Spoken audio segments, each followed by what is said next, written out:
Hola, buenas tardes. Gracias a todos los que habéis conectado. Hoy contamos con una invitada de lujo, Rosa Matías. Rosa Matías, por aceptar nuestra invitación. Gracias a ti. Quizás lo más interesante para nuestro público de hoy sea que estás al frente de Welcome, que es la única plataforma especializada en selección de talentos en comunicación en España. Si te parece, pues iniciamos nuestra charla con esto. Muy bien. ¿Qué es Perspectivas Welcome de la comunicación y por qué decidisteis poner en marcha este proyecto? Pues Perspectivas Welcome es sobre todo un esfuerzo por analizar la situación del sector de la comunicación en momentos complicados. Hace 4 años lanzamos el primer informe, reunimos de una manera totalmente desinteresada a profesionales de la comunicación que estaban empezando, algunos de ellos, a lanzar ideas sobre el mundo de la comunicación online, sobre el mundo de las redes sociales, y también veíamos cómo se estaban moderando, cambiando muchísimo los modelos de comunicación, las estrategias de comunicación de las empresas, cómo había una auténtica revolución, ¿no? Entonces, a partir de esa reflexión decidimos hacer un ejercicio conjunto, colaborativo, y pedir en pocas palabras, en poquitas palabras, en 300 palabras máximo, incluso con imágenes o con vídeos, un poco ese análisis sobre la tendencia, sobre qué es lo que iba a pasar al año siguiente, ¿no? De este modo, pues fuimos reuniendo a unos 40 profesionales en cada edición, en cada número de perspectivas, en cada estudio que hemos lanzado, y la verdad es que estamos muy satisfechos. Creemos que es un ejercicio de reflexión y de tendencia, de analizar un poco cuál va a ser el futuro de esta profesión nuestra, del sector de la comunicación en general, y creo que hemos ido acertando en algunas de nuestras previsiones o en algunas de las previsiones que hacían nuestros colaboradores, en el sentido pues vamos analizando, ¿no?, qué va sucediendo de un año para otro y cuál es la tendencia que se está consolidando, ¿no? Este año han participado en el Perspectivas Welcome 2013 37 profesionales de diferentes espacios, de diferentes plataformas, en diferentes formatos y contextos, y eso yo creo que es lo que da riqueza al Perspectivas, al estudio. Sí. El hecho de que se va reuniendo diferentes opiniones. También es cierto que este año hemos incorporado de alguna manera diferentes bloques temáticos. Hemos querido dar paso al contar experiencias nuevas, proyectos innovadores que están surgiendo un poco a raíz de esta reflexión conjunta, ¿no? Y está resultando muy interesante su difusión.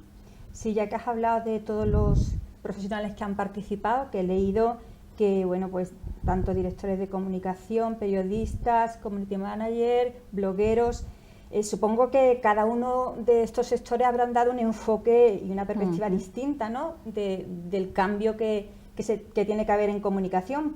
¿En qué difieren, en qué han coincidido estos profesionales? ¿Qué crees tú que han coincidido? ¿Cuál es el cambio que debe dar la comunicación? Porque no creo que tenga la misma experiencia pues el periodista tradicional que el que está ya pues lanzado en las redes como community manager. Yo creo que lo que en general hay una coincidencia en ser capaces de innovar, de adaptarse a los cambios. Yo creo que también el análisis ha concluido desde muchos enfoques en que hemos vivido, el sector de la comunicación ha vivido diferentes crisis a lo largo de la historia.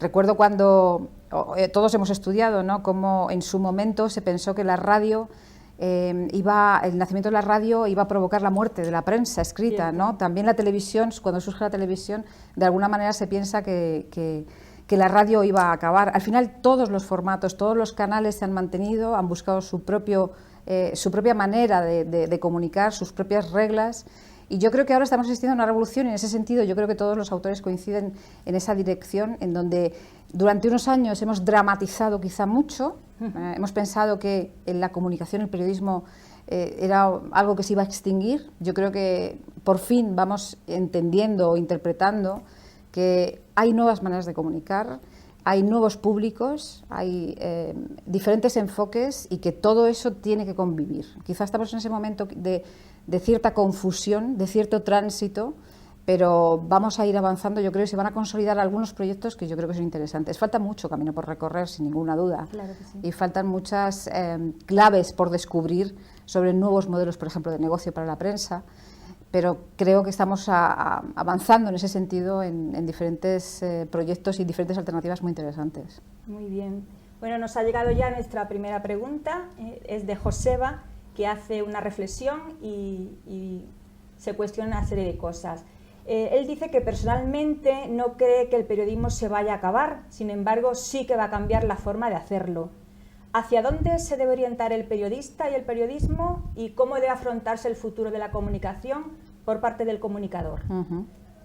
Gran pregunta. La verdad es que si tuviera la respuesta certera y precisa a esta cuestión, bueno, creo que habríamos descubierto una de las claves sobre la que estamos un poco debatiendo durante esos últimos tiempos, ¿no?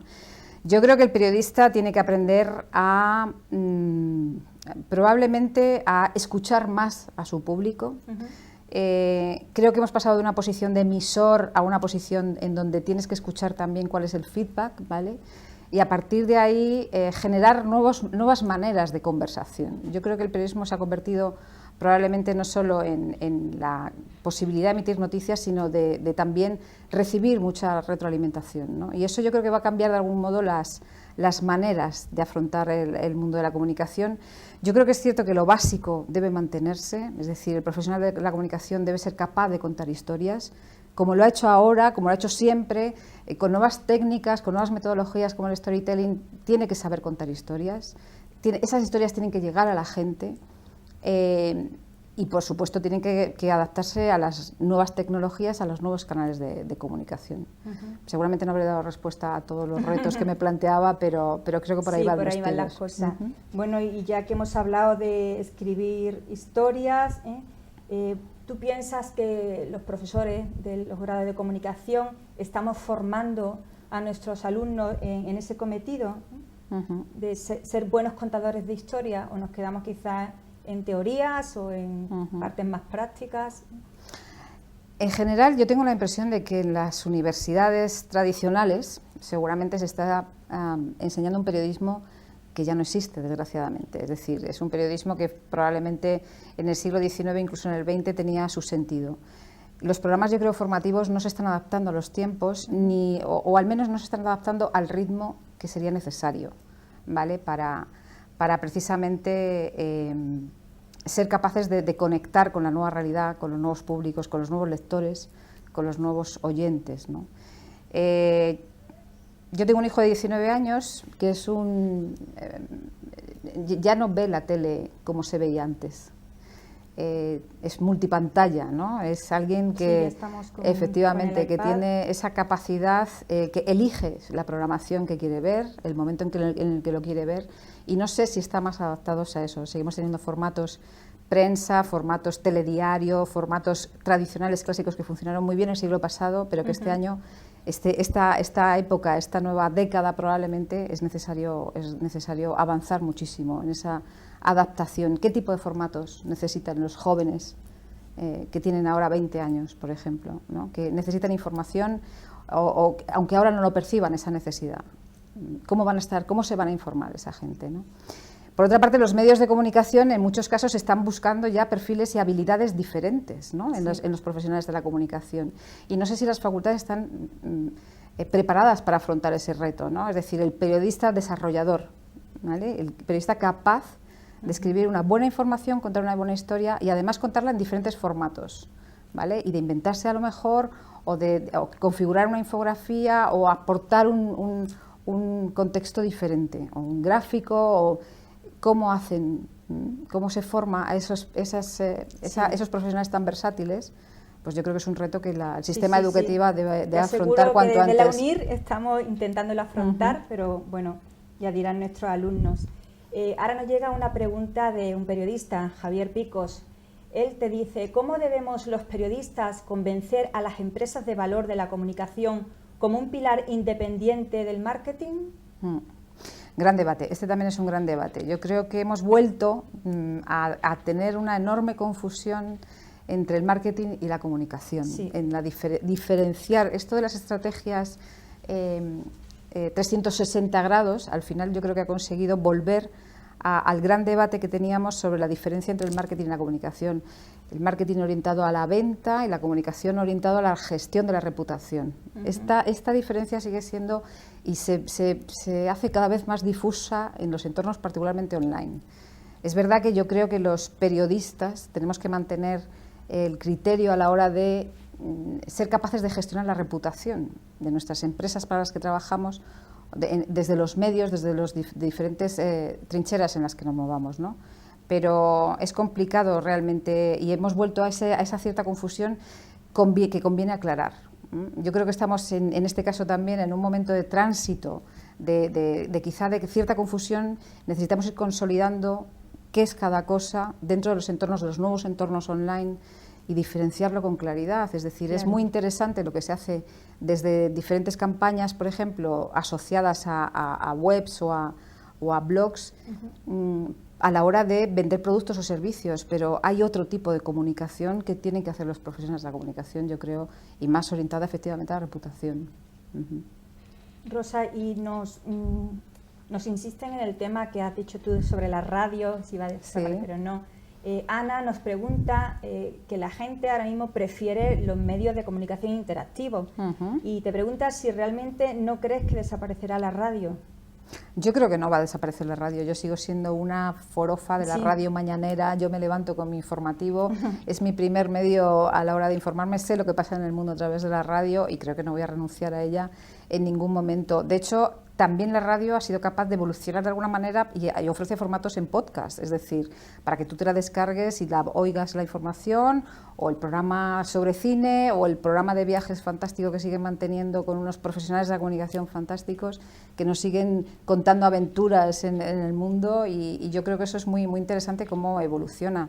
No han perdido su capacidad de llegar a la gente. Yo creo que además la radio es de los pocos medios que a pesar de todo mantiene, yo creo, el tipo en términos de empresa informativa. Yo creo que sigue de alguna manera teniendo publicidad. Obviamente vive la crisis que viven el resto de las empresas en este país, pero yo creo que sigue manteniendo de algún modo esa capacidad de conectar con la gente allá donde está. La radio además tiene lo que ahora es tan importante, ¿no? Que te acompaña casi en cualquier sitio, ¿no? Sí, te fue en el coche, se vino con nosotros en los viajes. Yo creo que eso es interesante. Quizá otros medios la prensa escrita, por ejemplo, creo que tiene que cambiar, tiene que ser más interactiva, efectivamente, y ahí sí que surgen modelos interesantes con formatos que están pensados especialmente para los dispositivos móviles, por ejemplo. Algunos ejemplos hay muy interesantes que han participado en esta edición de Perspectivas, como la gente de Vis a Vis, es una publicación pensada exclusivamente para iPad, con un formato muy específico y además la publicidad que se está haciendo en esa nueva revista pues está pensada específicamente para ellos, ¿no? Se adapta a su modelo, digamos, de tecnológico para no romper de ninguna manera esa apuesta clarísima por hacer algo distinto, ¿no? Muy bien. Bueno, vamos a pensar en nuestros alumnos. En este cambio de paradigma que ofrece ahora mismo la situación comunicativa, se piensa y se cree que se van a valorar a los profesionales de la comunicación por una serie de habilidades, ¿no? Entre ellas, pues, por ejemplo, la flexibilidad o la capacidad de adaptación a los nuevos cambios. Pero, claro, ¿cómo se ejercita un alumno en estas capacidades, ¿no? ¿Cómo, sin un ejercicio profesional, puede un alumno pues prepararse para ser flexible, para esa adaptación de cambios? ¿Qué le dirías tú a nuestros alumnos? Pues que ahora es más fácil que nunca. ¿Sí, no? Ahora es más fácil que nunca. Es decir, antes, recuerdo cuando yo me licencié en mi facultad de periodismo, conseguir unas prácticas era una cosa bastante complicada. Uno se podía poner a escribir, pero casi no llegaba a ninguna parte. Ahora yo creo que la tecnología nos acompaña y nos permite hacer muchos experimentos, es decir, y ser capaz de conectar con un público que puede ser quizá pequeño, pero que puede realmente valorar lo que tú escribes, ¿no? Y yo creo que esas nuevas habilidades tienen que ver con el hecho de atreverse. Yo creo que es lo que toca en este mundo donde es todo tan cambiante, ¿no? Yo a la gente joven que está estudiando ahora comunicación le diría que se atreviera a innovar, que se atreviera, que no pasa nada por equivocarse, que yo creo que está todo por hacer. y que se pueden tratar de identificar nuevos nichos de mercado, nuevas necesidades de las empresas a la hora de llegar a sus públicos, nuevas maneras de afrontar las diferentes realidades, es decir, como hay mucha gente que se ha lanzado al sueño dorado de un periodista que empieza, que es hacer de corresponsal, de viajar por el mundo y contar su historia, cómo es muy complicado efectivamente vivir de un blog, por ejemplo, de viajes, pero que yo creo que cada vez hay más posibilidades de experimentar con esos modelos de negocio. Hace falta tiempo, hace falta probablemente paciencia, y eso la gente joven no suele tenerlo, como es normal, como es lógico, pero arriesgarse yo creo que es la clave.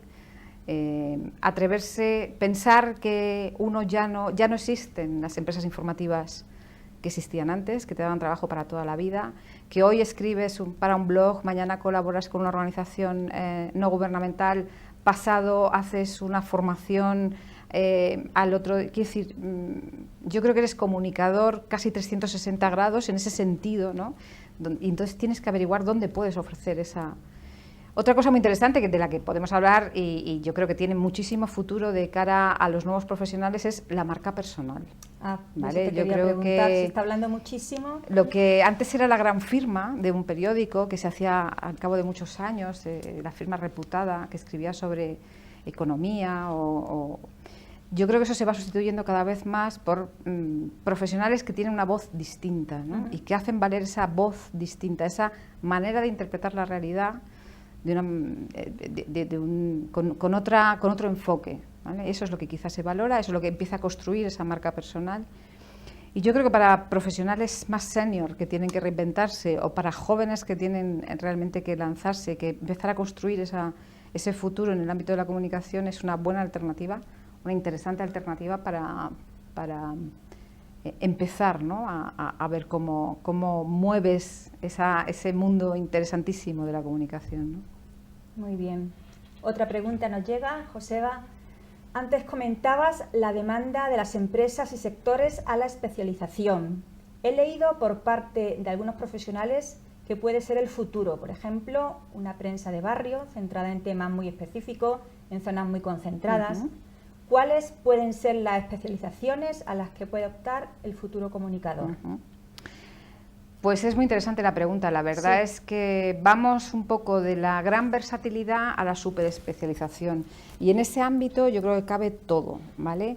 Tradicionalmente se ha hecho, la comunicación ha tenido primero dos grandes bloques, ¿no? Que es la comunicación desde el medio o desde la fuente, la comunicación corporativa, la comunicación en gabinete de prensa, la comunicación desde el medio, desde la trinchera, digamos, del medio de comunicación. Y luego dentro de eso hay la superespecialización en determinados sectores. El turismo, la salud han sido los más tradicionales. Yo creo que ahí vamos hacia una hipersegmentación, ¿vale? Es decir, es posible que haya modelos de negocio que puedan funcionar con un público muy segmentado, quizá no con una gran ambición de llegar a grandes masas de público, sino que ese público sea fiel a tus contenidos, ¿no? El tradicional esquema de especialización en los medios informativos, yo creo que se va a profundizar, va a extenderse, y va a tener, la tecnología nos va a permitir realmente hacer un periodismo muy súper especializado. ¿Cómo vamos a monetizar a lo mejor todo eso? ¿Cómo somos capaces de ganarnos la vida con esa súper especialización? Quizá es lo más complicado en este momento, y es el momento de reflexión, de ver por dónde puede surgir las alternativas, ¿no? Fundamentalmente yo creo que por ahí puede ser. Obviamente también lo que decíamos, ¿no? El periodista desarrollador, aquel que es capaz de dominar la tecnología. Antes comentábamos cuando hace unos años a los redactores se nos pedía que fuéramos con las cámaras, ¿no? Y en aquel momento nos parecía muy complicado que un redactor llevara la cámara al hombro. Al final las cámaras se hicieron más pequeñas y parecía que tenía sentido efectivamente poder hacer las dos cosas, ¿no? Pues ahora se nos pide un paso más. Ahora nos parece quizá una locura tener un periodista con una parte techie, con una parte tecnológica. Sí. Pero yo creo que hacia eso podemos ir precisamente, y esa especialización es la que de alguna manera están demandando los medios en este momento. Pues en la línea de lo que dicen, nos preguntan también si crees que lo mejor para que un periodista se reinvente es un blog propio. Un blog es una buena alternativa. Yo creo que es una alternativa interesante, sobre todo porque no tienes que hacer una gran inversión, solo en tiempo, y eso sí que es una inversión. Un blog es interesante abrirlo si lo puedes mantener, si tienes realmente cosas que contar. Claro. ¿Vale? No puedes abrir un blog como algo que ahora sea necesario por el hecho de tener un blog. No, yo creo que es muy interesante si tienes cosas que contar. Si decides profundizar en determinados temas, si tienes constancia, ¿vale? Y si quieres conversar en torno a esos temas, es decir, si puedes tener interacción, si abres esa página o esa bitácora a la interacción con tu audiencia, eso es muy interesante a la hora de construir tu marca personal, sobre todo en el ámbito digital. Pero no es obligatorio. Sobre todo, ya te digo, si no tienes algo interesante que contar. Sí, puede ser un medio y una obligación que te pone ahí para ejercitarte. Eso es. Puede ser una buena alternativa, ya te digo, porque entre otras cosas es... todas las aplicaciones son gratuitas prácticamente en la red. Solo necesitas dedicarle tiempo. Sí, para un estudiante de comunicación, nosotros desde luego les animamos muchísimo a que cada uno tenga su propio blog. Muy bien. Nos pregunta también Silvia si crees que quizá el periodista es más libre ahora al tener más posibilidades de comunicar. Es más libre ahora. Yo creo que el periodista se ha sentido atado a determinados compromisos con sus empresas editoras o con sus clientes publicitarios. ¿Ahora es más libre? Yo creo que no. Yo creo que la libertad... ¿Crees que no? No, yo creo que no sea... No, yo creo que sigue siendo una decisión muy personal. El periodista puede ser independiente, tratar de ser objetivo, cumplir las normas que nos han enseñado en las facultades, claro. Aproximarse a la realidad de una manera lo más objetivamente posible, sin tomar partido, pero libre. Yo creo que es un término bastante complicado. Yo creo que es... Depende, ¿no? Depende de cómo sea el posicionamiento, qué es lo que quieres conseguir. No sé. No me atrevería a decir que la tecnología nos da más libertad o que las diferentes alternativas, los numerosos formatos han dado más libertad al periodista. Yo creo que no. Yo creo que es una actitud vital, la tienes o no la tienes. De acuerdo. José Alberto Pérez nos pregunta si Internet es ahora un inmenso gallinero del que cada vez es más difícil extraer un análisis de calidad, pero ¿estamos realmente mejor informados desde esa inmensa cacofonía, mezcla de marketing y noticias, de compra por impulso? ¿Piensas? Pues seguramente no,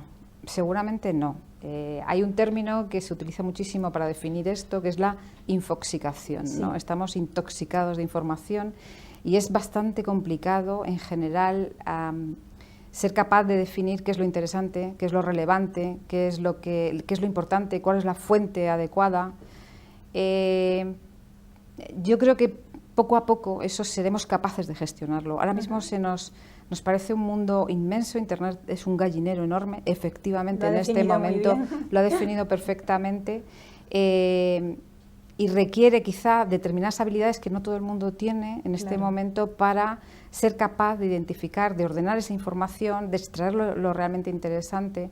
Yo creo que estamos en ello, cada vez hay más herramientas, más aplicaciones que te permiten organizar esa información. Parece muy complicado seguir a mucha gente en Twitter, que te siga mucha gente y ser capaz de tener una interacción con todos ellos. Sin embargo, es posible que tengas varios hilos de conversación que te permitan ir adentrándote en diferentes temas, en diferentes... Te ofrece muchísima información y es importante ser capaz de discernirlo. Contra la infoxicación, criterio, sentido común, no tener demasiada prisa por averiguar todo a la primera. Probablemente sigues necesitando una actitud de investigación muy asociada al periodismo y de contrastar, ¿por qué no? O sea, no te puedes conformar con los primeros resultados de la página de Google cuando buscas algo, ¿no?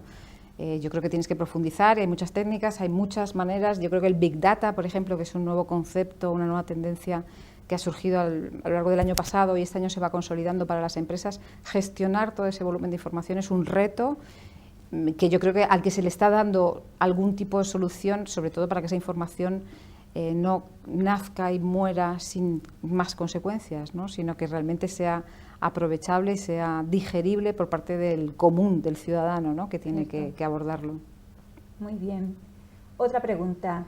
¿La solución o una alternativa es pasar de una comunicación de masas a una comunicación hacia un público segmentado? Hemos hablado, pero ¿lo ves como la solución? No me atrevo a dar soluciones, la verdad, no. Muy arriesgado, sí. Me parece completamente arriesgado. Creo que es una alternativa, creo que puede ser una alternativa interesante.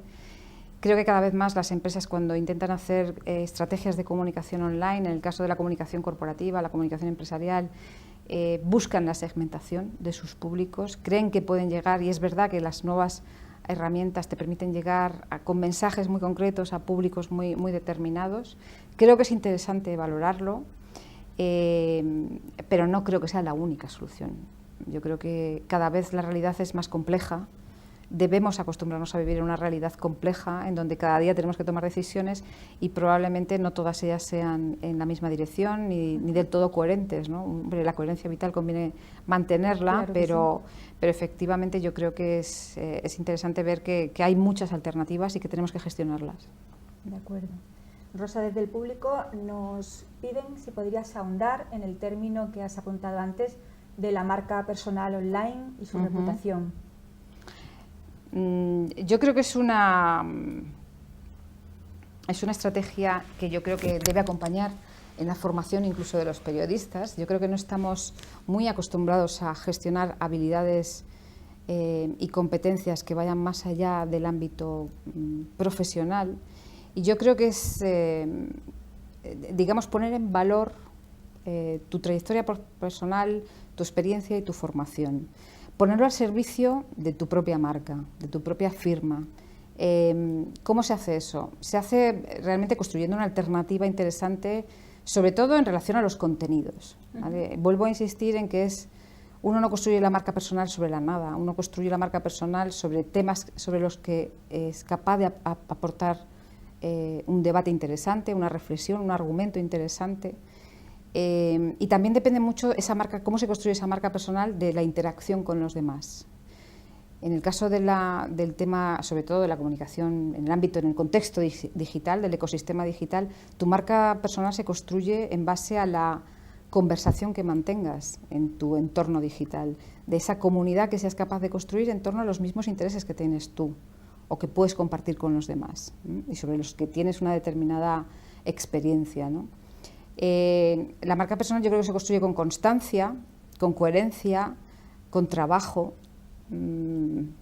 eligiendo bien, yo creo, cuáles son los temas que te apasionan. Yo creo que una marca se construye sobre la pasión con uno mismo, no tratando de dar respuesta probablemente a determinadas cuestiones que puedan a lo mejor ser fáciles desde el punto de vista de sacarles un cierto rendimiento, sino realmente lo que te apasiona es lo que vas a ser capaz de compartir con los demás, y sobre esos pilares básicos se construye esa marca personal.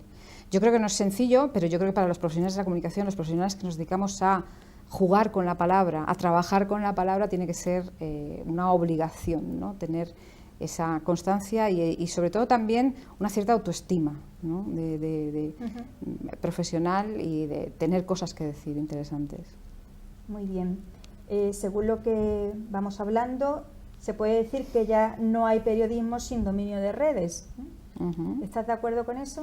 Pues completamente, la verdad es que sí. Yo creo que cada vez más es necesario manejar ciertas técnicas y sobre todo tener actitud. Yo creo que la tecnología no es suficiente para entender cuál es el nuevo ecosistema en el que nos movemos en este momento. Claro, porque hemos hablado también de profundidad, de criterio. Eso entonces, son cada vez más competencias, yo más creo difícil que es, todavía, ¿no? Efectivamente, yo creo que es más bien una actitud hacia la transparencia, una actitud hacia la conversación, hacia compartir el conocimiento.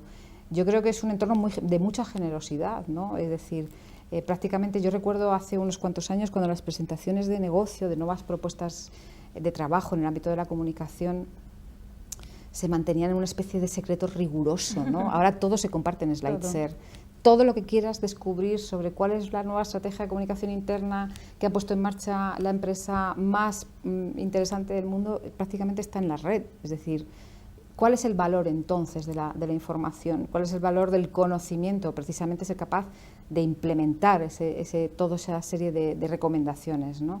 De conocer muy bien cuál es cómo se desarrolla, cuál es el contexto y de tener esa actitud necesaria de convencer de la actitud de transparencia. Yo creo que muchas empresas, en ese sentido la comunicación empresarial le está costando dar ese salto precisamente por la necesidad de transparencia. Siempre se ha dicho, ¿no? Últimamente se dice que se pilla muy fácilmente al mentiroso en redes sociales. Se ha hablado mucho del mito del anonimato, ¿no? De puedes tener diferentes identidades dentro de la red, dentro de Internet, pero yo creo que es muy fácilmente cuestionado y muy enseguida se puede descubrir, y yo creo que la coherencia, la transparencia son valores y actitudes que van mucho más allá de una competencia o de una habilidad profesional, ¿no? Muy bien. Una de las premisas que he leído en vuestro informe último es: deja de quejarte y pon en marcha nuevas ideas y proyectos. ¿Tienes experiencias ya concretas de alguien que haya puesto esto en valor, que pueda animar a nuestros alumnos? Pues mira, este año de hecho hemos incorporado precisamente un poco por la reflexión que se había hecho en los últimos 4 años, que tenía que ver con el hecho de debatir sobre los nuevos modelos, sobre la enorme confusión que existía. Este año hemos incorporado, digamos, al informe nuevas experiencias de medios de comunicación que están surgiendo, de proyectos en fase beta, seguramente todos ellos, pero que empiezan a arrancar y empiezan a tener sentido, y una de las primeras partes, creo que es la primera parte del informe, se dedica a dar cuenta. Hemos invitado a los autores de esas experiencias, a los promotores de esas pequeñas empresas o grandes empresas, a contarnos su experiencia, ¿no? Cómo ven ellos su futuro más próximo, cómo han arrancado ese proyecto, de dónde parten y a dónde quieren llegar, ¿no? Y en ese sentido, pues contamos por ejemplo, con Vis a Vis, que es un proyecto que creo que ya lo he mencionado, fundamentalmente pensado para el formato iPad, pero también hemos contado con los promotores de Mongolia, la revista en papel, que también tiene una gran difusión en redes sociales. Ellos nos han contado cómo pusieron en marcha el proyecto y cuándo han empezado realmente a tener la sensación de que el público les seguía, de que han alcanzado una cuota digamos, de venta lo suficientemente interesante como para pensar que es un proyecto viable, que tiene sentido y que tiene un público determinado. O Jotdown, por ejemplo, nos ha contado también en estas 300 palabras que les hemos pedido cómo se han organizado, cómo es un proyecto pensado para el papel que salta a la red precisamente por falta de financiación, pero que está funcionando. Ha conseguido encontrar un público que valora esas grandes fotografías en blanco y negro o esos formatos de larguísimas entrevistas que no tienen cabida ni siquiera en medios en papel, tienen cabida en Jotdown, a personalidades y a personajes muy interesantes. Yo creo que eso es una pequeña muestra de proyectos que siguen surgiendo con diferentes formatos, con diferentes maneras de financiarse. Por ejemplo, Patricia Fernández de Lid nos escribe sobre Materia, el portal sobre ciencia, especializado en ciencia, que han formado un grupo de profesionales que vienen de la prensa especializada en ciencia y tecnología, y cómo están pensando en diferentes formatos de financiación, desde pues eso, es que no me acuerdo cuál es la palabra que se utiliza para... No es coworking, es un poco lo que tenemos con los anglicismos. Bueno, es una manera de financiarse a través de la suscripción de sus lectores, ¿no? De modo que yo creo que es muy interesante cómo sí se ven que surgen nuevas ideas. Efectivamente no son grandes proyectos periodísticos, no son grandes empresas editoras. Las grandes empresas editoras están por hacer su reconversión, por definir su nuevo modelo de negocio, y ahí estamos todos pendientes de que consigan convencernos de que realmente ese es un modelo interesante y viable, ¿no?, de cara al futuro. Muy bien. Nos pregunta ahora Rodolfo Rubio: uno de los factores a los que se achaca la crisis en los medios informativos es la merma en la calidad de las informaciones. Es normal que un periodista no le saque todo el jugo a un tema si, además de hacer su labor, ha de operar una cámara. ¿Cómo se conjuga una buena calidad en la información con la tendencia multitarea a la que obligan los media actualmente? Pues con muchísima dificultad, sin ninguna duda. Yo coincido que la situación de los medios en este país, de los profesionales, es bastante precaria, efectivamente. Sí. Y se nota además en la calidad de la información cómo pues bueno, hay profesionales mal pagados, con mucha exigencia de tiempo, de horas, de dedicación, con una sensación de que los medios, además, como empresas informativas, no tienen alternativa, no tienen futuro y les está exigiendo algo realmente que es bastante imposible. Yo coincido con él en que en el estado actual de las cosas es muy difícil realmente tener una información de calidad en estas condiciones tan absolutamente precarias, ¿no? Observamos cómo las empresas mandan sus informaciones y prácticamente son calcadas por los medios, totalmente, sobre todo por la prensa especializada, ¿no? Que no se puede permitir el lujo de contrastar, de ir un poquito más allá en la información, de incorporar nuevas voces o nuevos enfoques a esa información que le ha dado determinada compañía, de comparar temas. Coincido en que es muy complicado y que por eso estamos en el momento de tránsito en donde realmente estamos esperando ver si se resuelven esas incógnitas, si las empresas tradicionales, editoras, informativas, las televisiones son capaces de encontrar ese modelo diferente que sea rentable y que pueda consolidar puestos de calidad para los profesionales de la comunicación.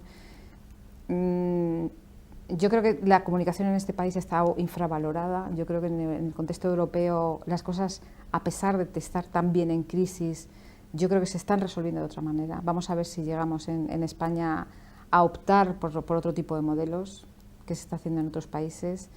Veamos, estamos en ese tránsito. Yo creo que es en todo caso un momento apasionante, sin ninguna duda, vivirlo y poderlo contar, en realidad. Silvia se pregunta por qué el sector de la comunicación ha sido uno de los más afectados por la crisis. ¿Qué le dirías? Pues seguramente porque ha sido incapaz de ver lo que se venía encima. Probablemente las grandes empresas han hecho experimentos inversores en determinados países que no han funcionado, se han diversificado hacia sectores que nada tenían que ver con el negocio informativo y han sido incapaces de ver cuál era el impacto que iba a tener la tecnología, los nuevos modelos, Google, los buscadores, la nueva publicidad. Yo creo que se ha sido bastante miope. En general, los grandes directores que han hecho en este país grandes proyectos periodísticos, creo que dejan mucho que desear en su capacidad de prever lo que pasaría en el futuro.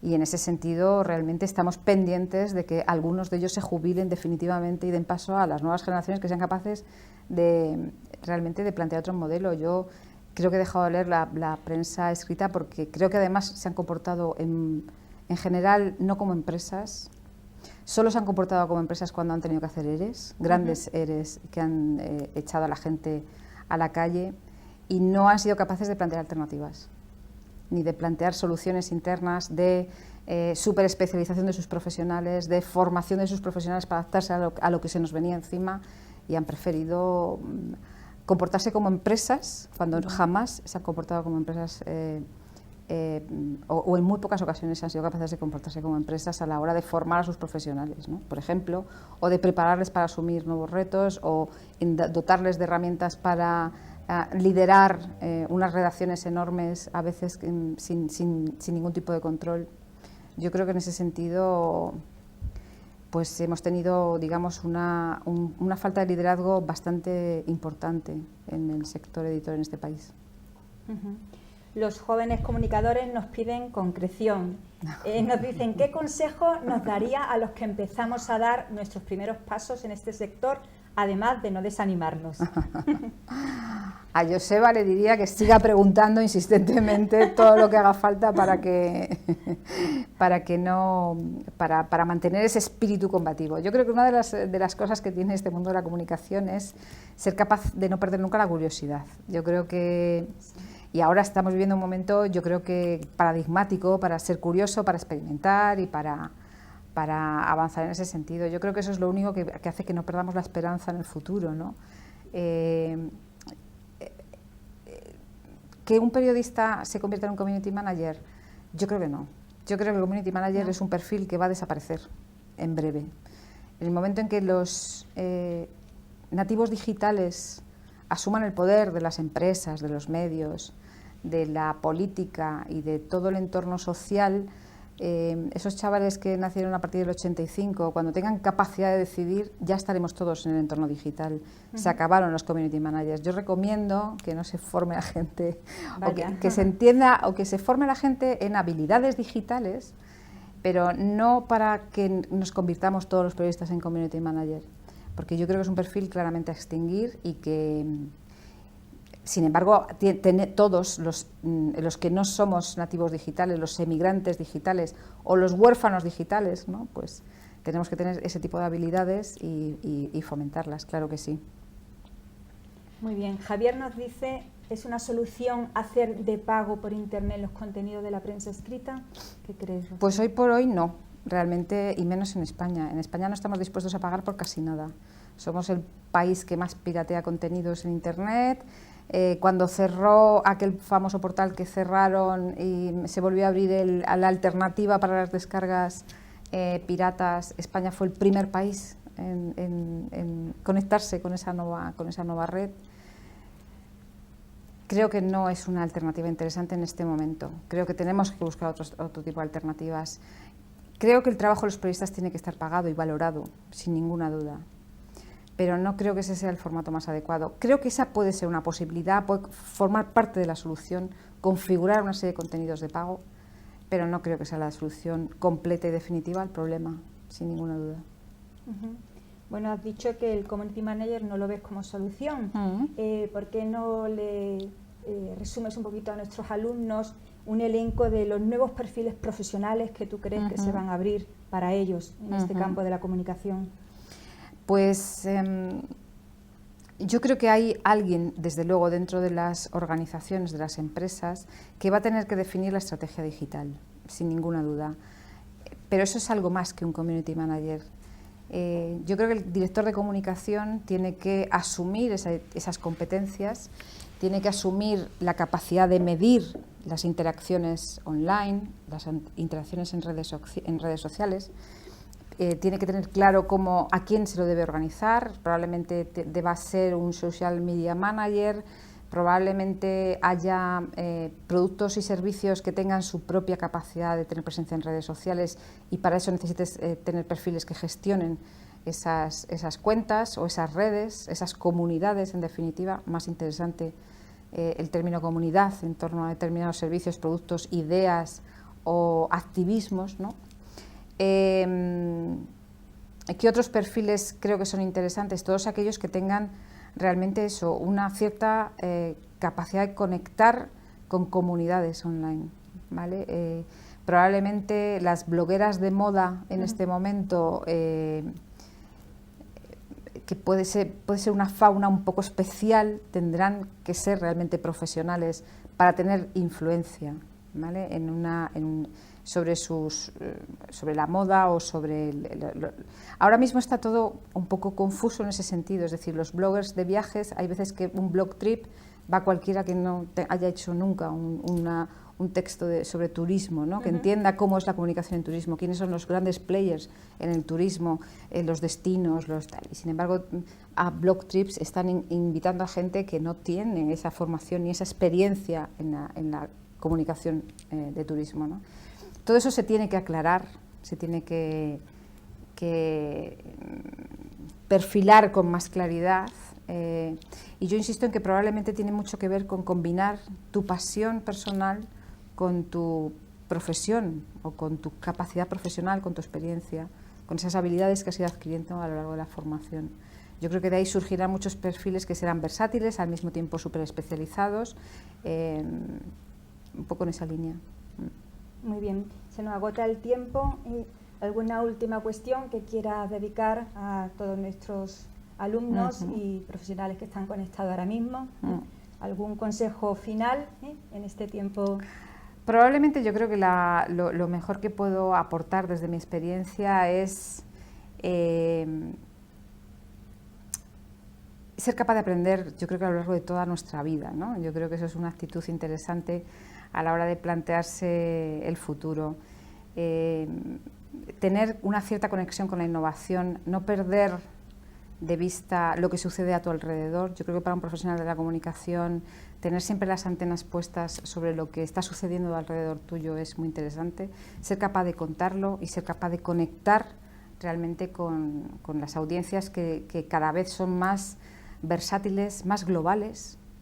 Yo creo que ya un profesional de la comunicación que no sea capaz de expresarse en 2 o 3 idiomas es complicado que pueda moverse por el mundo. Yo creo que el mundo es enormemente grande y eso abre muchas ventanas y muchas posibilidades a través de la tecnología también para relacionarse y para buscar una salida profesional interesante. Que se animen, que no dejen de buscar, de ser curiosos. Ese es mi principal consejo realmente para las nuevas generaciones de jóvenes que se incorporan a esta maravillosa profesión, sin ninguna duda. Muy bien, son muchas las ideas que nos has dado y podemos resumirla en algunos verbos: reinventarse, tener competencia digital, coherencia, actitud y curiosidad. Pues muchísimas gracias, Rosa, por todos estos horizontes que nos has abierto. Muchas gracias. Gracias.